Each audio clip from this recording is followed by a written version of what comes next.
Hello friends, welcome to Sunbig classes. आज से आपके लिए प्रश्नों को एक नया सीरीज चला रहे हैं। ये सारे प्रश्न उस बुक से है जो पिछले 15 सालों से नंबर 1 ऑब्जेक्टिव बुक बना हुआ है।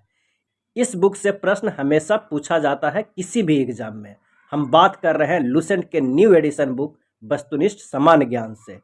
अगर आप इस बुक को कम समय में समाप्त करना चाहते हैं रिवीजन के तौर पे, तो हमारे चैनल से जुड़ जाइए। इस बुक में दिए गए एमसीक्यू के प्रश्नों को हम लेकर आएंगे। आज के पहला वीडियो में होगा भारतीय इतिहास से। भाई पहले प्रश्न से देखते हैं, इतिहास के तहत अध्ययन किया जाता है। किस चीज को अध्ययन किया जाता है इतिहास के तहत? और इसका जो सही आंसर हो जाएगा वो हो जाएगा ऑप्शन ए, अतीत का। इतिहास के तहत अध्ययन किया जाता है अतीत के, पूर्व काल के वर्णनों का। नेक्स्ट प्रश्न है कि प्रथम यूनानी इतिहासकार कौन था? प्रथम यूनानी इतिहासकार कौन था? इसका सही आंसर हो जाएगा ऑप्शन बी, हेरोडोटस। अगला प्रश्न है कि निम्नलिखित में से किसने स्पष्टतया कहा कि इतिहास के समस्त निष्कर्ष युक्ति संगत साक्ष्यों पर आधारित होते हैं? जो इतिहास के समस्त निष्कर्ष है वो युक्ति संगत साक्ष्यों पर आधारित होते हैं, और इसका आंसर हो जाएगा ऑप्शन बी, थ्यूसिडाइसिस ने कहा था। अगला प्रश्न है, द हिस्ट्री के रचनाकार का नाम क्या है? द हिस्ट्रीज के रचनाकार का नाम क्या है? और इसका सही आंसर हो जाएगा ऑप्शन ए, हेरोडोटस। इतिहास के पिता, द फादर ऑफ हिस्ट्री की पदवी सही अर्थों में निम्न में से किससे संबंधित है? और इसका आंसर हो जाएगा ऑप्शन ए, हेरोडोटस के। अगला प्रश्न है कि इतिहास अपने को दोहराता है, यह किसका कथन है? इतिहास अपने आप को दोहराता है, ये किसका कथन है? और इसका सही आंसर हो जाएगा ऑप्शन ए, हीगेल का ये कथन है। अगला प्रश्न है कि हम इतिहास से यही सीखते हैं कि आदमी इतिहास से कुछ भी नहीं सीखता है, और यह कथन किसका है? और यह कथन है ऑप्शन ए, हीगेल का। हम इतिहास से यही सीखते हैं कि आदमी इतिहास से कभी कुछ नहीं सीखता है, यह कथन हीगेल का है। नेक्स्ट प्रश्न है दोस्तों, किसका कथन है कि समस्त इतिहास वर्ग संघर्ष का इतिहास है? और इसका आंसर हो जाएगा ऑप्शन ए, कार्ल मार्क्स। पहले चैप्टर में इतिहास के बारे में सामान्य परिचय है, और ये अक्सर एग्जाम में पूछा जाता है कि यह कथन किसका है। तो आइए उसी के बारे में ज़्यादा इस प्रश्नों को संग्रह किया गया है इसमें। नेक्स्ट है कि समस्त इतिहास के वर्ग संघर्ष का इतिहास है, किसने कहा था? Karl Marx. अगला है, निम्नलिखित में कौन सा एक इतिहास के विषय में मार्क्स के दृष्टिकोण का संक्षिप्त वर्णन करता है? और इसका आंसर हो जाएगा ऑप्शन बी, इतिहास शोषक और शोषित वर्गों के बीच संघर्ष का सिलसिला है। नेक्स्ट है, निम्नलिखित में किसने द्वंद्वात्मक भौतिकवाद के सिद्धांत का प्रतिपादन किया है? और इसका सही आंसर हो जाएगा ऑप्शन बी, मार्क्स। अगला प्रश्न देखते हैं कि कार्ल मार्क्स ने वर्ग संघर्ष की प्रक्रिया को निम्नलिखित में से किस सिद्धांत की मदद से समझाया है? सही आंसर हो जाएगा ऑप्शन डी, द्वंद्वात्मक भौतिकवाद से। इतिहास विगत की राजनीति है, यह किसका कथन है? इतिहास जो है विगत की राजनीति है, यह किसका कथन है? और इसका सही आंसर हो जाएगा ऑप्शन सी, सीले का। अगला है, सुमेलित करना है, एक तरफ लेखक है और एक तरफ इतिहास की परिभाषा के बारे में वर्णन है। तो आइए देखते हैं ओकसाट क्या बोले थे। तो सच यह है कि इतिहास में अतीत वर्तमान के साथ बदलता है, ये ओकसाट बोले हैं। जबकि ट्रेवलियन क्या बोले हैं? तो ट्रेवलियन बोले हैं कि इतिहास का महत्व वैज्ञानिक नहीं है। बॉलिंगवुड बोले हैं कि संपूर्ण इतिहास विचारों का इतिहास है। ब्यूरी बोले हैं कि इतिहास स्वतः एकमात्र विज्ञान है, इससे कम नहीं और इससे अधिक नहीं। इसका जो सही आंसर हो जाएगा ऑप्शन ए, 3, 4, 1, 2। नेक्स्ट प्रश्न है, किस इतिहास दर्शन शास्त्री ने कहा था समस्त इतिहास समकालीन इतिहास है? जो समस्त इतिहास है वो समकालीन इतिहास है, और इसका आंसर हो जाएगा ऑप्शन बी, बेनेडिक्टो क्रोचे। अगला है, इतिहास वर्तमान एवं अतीत के बीच अंतहीन वार्ता है, यह किसने कहा था? सही आंसर हो जाएगा ऑप्शन ए, E.H. कार ने कहा था। इतिहास वर्तमान एवं अतीत के बीच अंतहीन वार्ता है, किसने कहा था? E.H. कार ने। अगला प्रश्न है कि तिथियों के साथ प्रयुक्त होने वाला BC किसका संक्षिप्ताक्षर है? जो अक्सर तिथि के बाद BC लिखा रहता है वो किसके संक्षिप्ताक्षर है? और इसका आंसर हो जाएगा बिफोर क्राइस्ट। क्या है? Before Christ. नेक्स्ट है, तिथियों के साथ प्रयुक्त होने वाले AD का पूर्ण रूप होता है, और इसका आंसर हो जाएगा ऑप्शन ए, एनो डोमिनी।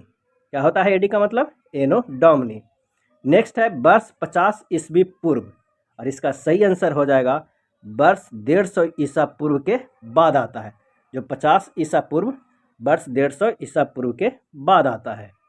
अगला है वर्ष 2015 ईस्वी किस शताब्दी में आता है, और इसका आंसर हो जाएगा ऑप्शन डी 11वीं शताब्दी में होता है, क्योंकि 1000 तो खत्म हो चुका है, यानी 10वीं शताब्दी खत्म हो चुका है, उसके बाद उससे एक भी बढ़ेगा, तो किस शताब्दी में एंट्री कर चुके हैं, तो 11वीं शताब्दी में।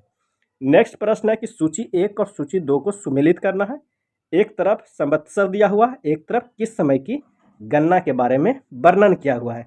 तो आइए देखते हैं क्या हो सकता है कि विक्रम संवत्सर जो है वो हो जाएगा 248 ईस्वी। शक संवत्सर जो है वो हो जाएगा कब, 58 ईसा पूर्व। गुप्त संवत्सर जो हो जाएगा वो 320 ईसा, और कलिश संवत्सर जो हो जाएगा 3102 ईसा पूर्व हो जाएगा। ऑप्शन डी हो जाएगा। नेक्स्ट है विक्रम संवत प्रारंभ हुआ था, कब से प्रारंभ हुआ था, इसका सही आंसर हो जाएगा ऑप्शन ए 58 ईसा पूर्व। नेक्स्ट प्रश्न है शक संवत का प्रारंभ किस सम्राट के शासनकाल में 78 ईस्वी में हुआ था, और इसका सही आंसर हो जाएगा ऑप्शन बी कनिष्क के शासनकाल में। भारत का राष्ट्रीय पंचांग नेशनल कैलेंडर किस संवत पर आधारित है, और सही आंसर हो जाएगा ऑप्शन सी शक संवत पे। जो नेशनल कैलेंडर है भारत का राष्ट्रीय पंचांग, उस शक संवत पे आधारित है। अगला प्रश्न है कि गुप्त संवत 1319 से जो 1320 ईस्वी को प्रारंभ करने का श्रेय किससे जाता है, 1319-20 में प्रारंभ करने का श्रेय किससे जाता है। सही आंसर हो जाएगा ऑप्शन ए चंद्रगुप्त प्रथम का। चंद्रगुप्त प्रथम ने गुप्त संवत का प्रारंभ किस उपलक्ष्य में किया, और इसका सही आंसर हो जाएगा ऑप्शन ए अपने राज्यरोहण के स्मारक के रूप में प्रारंभ किया। नेक्स्ट है निम्न कथनों पर विचार कीजिए तथा नीचे दिए गए कूट को सही उत्तर को चुनिए कि इनमें से कौन सा उत्तर सही है। तो आइए देखते हैं। विक्रम संवत 58 ईसा पूर्व से प्रारंभ हुआ, ये बिल्कुल सही है। शक संवत सन 78 से प्रारंभ हुआ, ये भी सही है। गुप्त संवत सन 319 से प्रारंभ हुआ, ये भी सही है।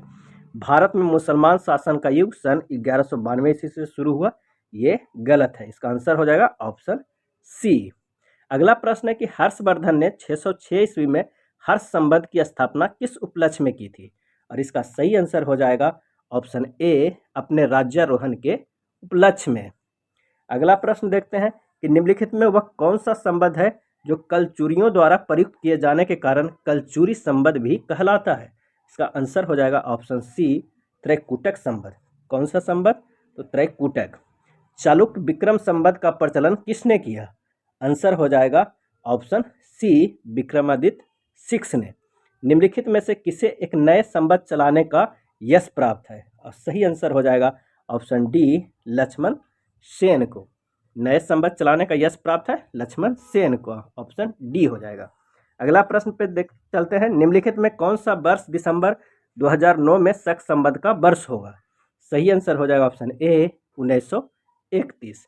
विक्रम संवत 270 को ईस्वी संवत के रूप में रूपांतरित करने पर मान क्या होगा।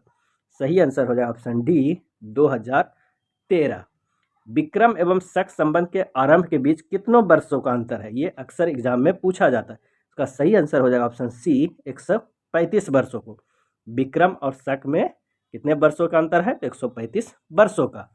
अगला है पुलकेशिन फर्स्ट का बादामी शिलालेख शक वर्ष 465 का दिनांकित है। यदि इसे विक्रम संवत में दिनांकित करना हो तो कितना वर्ष होगा। इसका सही हो जाएगा ऑप्शन ए 600। 465 में 135 आप जोड़ दीजिए, हो जाएगा 600। राजस्थान सरकार के कैलेंडर में BS 2063 लिखा हुआ है, तो शाक संवत क्या होगा। इसका सही आंसर हो जाएगा ऑप्शन सी 1928 शाक है। अगला है पुरातत्व में स्तर विन्यास पद्धति निम्नलिखित में किसको समझाने के लिए प्रयुक्त की जाती है। सही आंसर हो जाएगा ऑप्शन बी भौतिक अवशेष के क्रमिक निक्षेप। नेक्स्ट है कार्बन 14 तिथि निर्धारण पद्धति का विकास किसने किया था। सही आंसर हो जाएगा ऑप्शन डी बिलर्ड लिब्बी ने। कास्ट अस्थि और शंख का पुरातत्वीय नमूनों का काल निर्धारण करने के लिए निम्नलिखित में कौन सा अपनाया जाता है। सही आंसर हो जाएगा ऑप्शन ए कार्बन 14। अगला है कार्बन डेटिंग निम्नलिखित के आयु निर्धारण हेतु प्रयुक्त होती है। सही आंसर हो जाएगा ऑप्शन ए जीवाश्म की। नेक्स्ट प्रश्न पे चलते हैं। प्रागैतिहासिक का अंत एवं इतिहास का आरंभ तब माना जाता है जब, इसका आंसर हो जाएगा मानव ने लिखना सीखा है।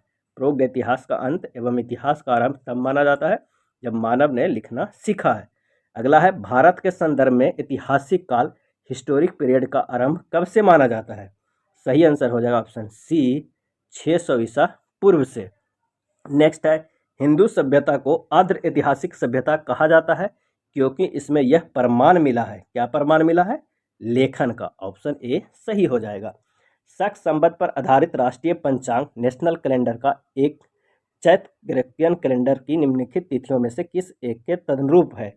और इसका सही आंसर हो जाएगा ऑप्शन ए 22 मार्च अथवा 21 मार्च। अगला है, किसने इतिहास को प्राचीन, मध्यकालीन और आधुनिक 3 भागों में बांटकर देखने का रिवाज चलाया है? सही आंसर हो जाएगा ऑप्शन डी सेलेरियस। नेक्स्ट है, निम्नलिखित में से किसने गुप्त संवत के प्रारंभ के निर्धारण के संबंध में महत्वपूर्ण सूचना दी है? और इसका आंसर हो जाएगा ऑप्शन डी अल बरूनी ने।